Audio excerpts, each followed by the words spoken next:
Bonjour, aujourd'hui je vais vous présenter le livre 35 kilos d'espoir écrit par Anna Gavalda. Anna Gavalda est une écrivaine française très célèbre, connue pour son style d'écriture frais et émouvant.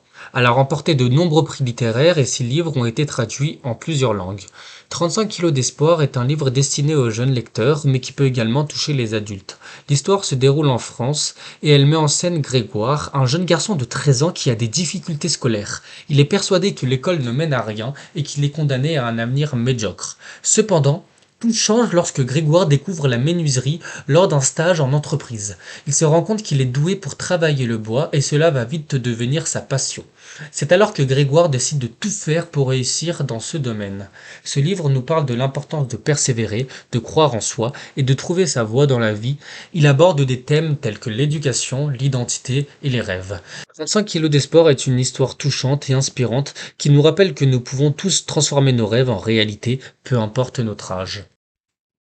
Mon personnage préféré est César. Il est un jeune garçon de 13 ans, plein de créativité et de rêves. Ce qui me fascine chez lui, c'est sa détermination à suivre ses passions, malgré les préjugés et les obstacles qui se dressent sur son chemin. Il ne se laisse pas décourager et se bat pour réaliser ses rêves, en particulier devenir mécanicien. Son courage et sa persévérance sont vraiment inspirants pour moi. Un passage que j'apprécie particulièrement dans ce livre est lorsque César décide de participer au concours de débrouille de génie afin de gagner une bourse pour suivre des études dans une école spécialisée de mécanique.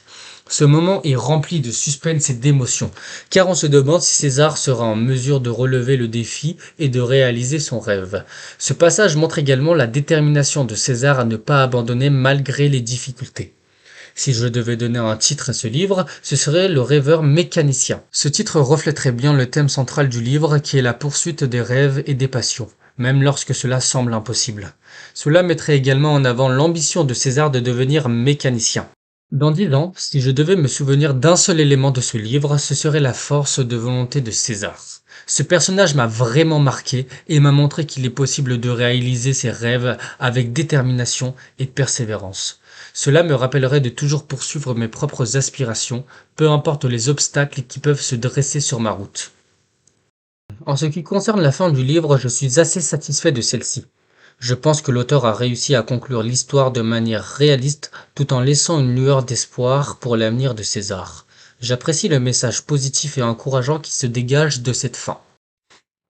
Si je devais associer ce livre à une musique, ce serait à Eyes of the Tiger de Survivor. Cette chanson représente parfaitement l'esprit compétitif et la volonté de se battre pour atteindre ses objectifs, tout comme le personnage de César dans ce livre.